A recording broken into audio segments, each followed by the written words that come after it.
Сәлем құрметті оқушылар, бүгін біз Python тіліндегі арифметикалық өрнектердің жазылу ережелерімен танысатын боламыз. Арифметикалық өрнек бұл арифметикалық амалдармен біріктірілген өрнек болып табылады. Мысалға қосу, алу, көбейту және бөлу. Бізде Python тілінде қолданылатын арифметикалық өрнектер олар алу, қосу, көбейту. Алу бізде азайту таңбасымен жасалады. Ол бізде айнымалылардың кез келген, яғни нақты және де бүтін сандарға қолданыла береді. Ал қалай жазылуы мұнда көрсетілген. Келесі бізде қосуды дәл солай қосу белгісімен жүреді және де мынау бізде мысалы. Енді көбейту бізде жұлдызша арқылы жүреді және де ол бізде кез келген айнымалға қолданылады және де мынау бізде мысалы болып табылады.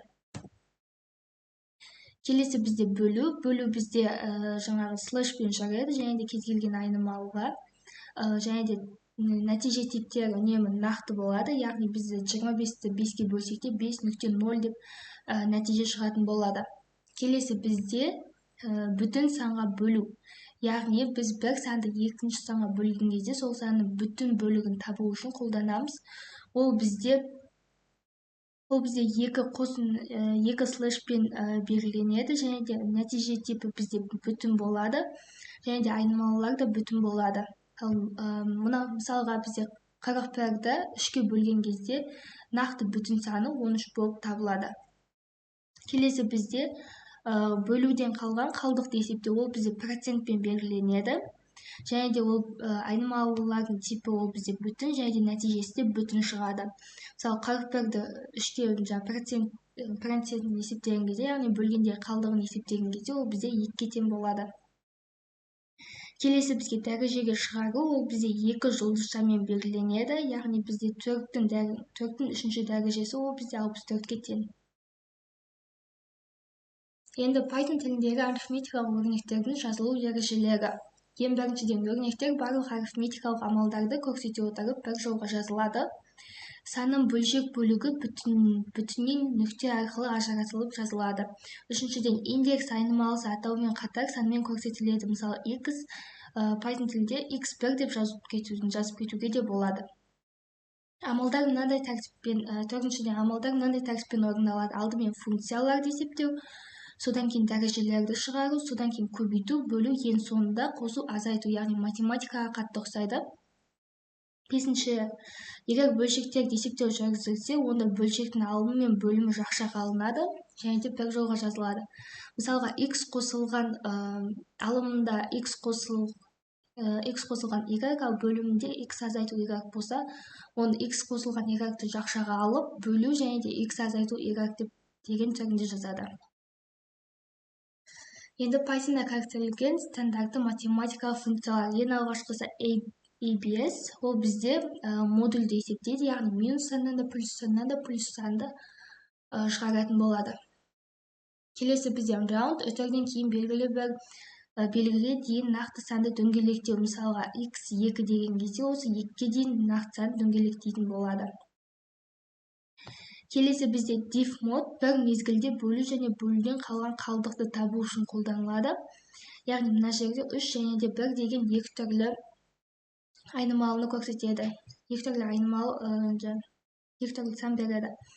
Келесі бізде бұл санды дәрежеге шығару үшін қолданылады. Бірінші x ол негіз, ал екіншісі көрсеткіш. Мысалға мынау 5-тің екінші дәрежесі, яғни 25.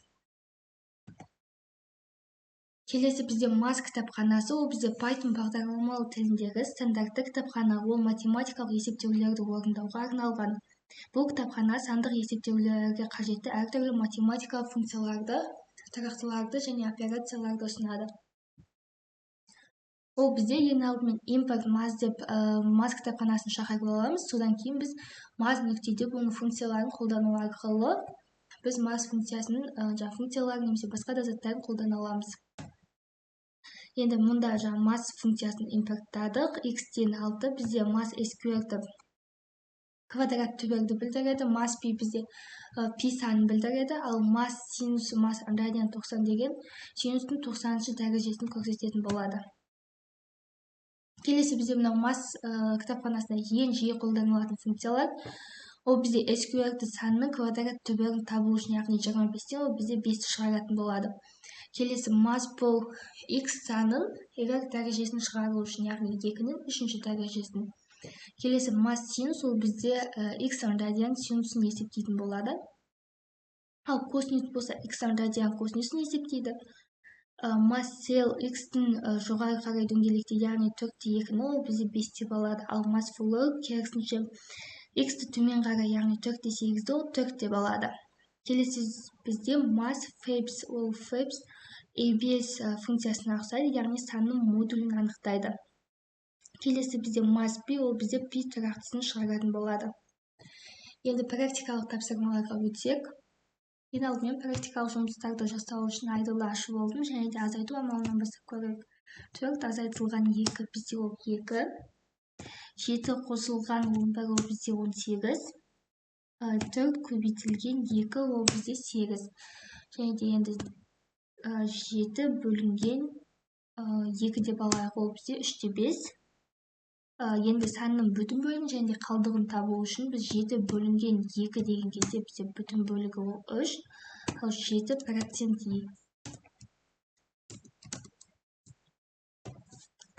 2 деген кезде бізде қалдығы 1-ге тең болып табылады. Енді біз көбейтін квадратты дәрежені шығару үшін 3, мысалы 2 жұлдызша және де 2 деп жазсақ, 3-тің квадраты ол бізде 9-ға тең. Енді масс функцияларын қолданайық. Масс функцияларын қолдану үшін ең алдымен импорт масс деп жазу міндетті. Сосын біз масс функцияларын қолдана аламыз. Мысалға масс точка p. Ол бізде 3,4 деген 3,4. Келесі бізде мысалға масс фебс деген қолданып көрейік.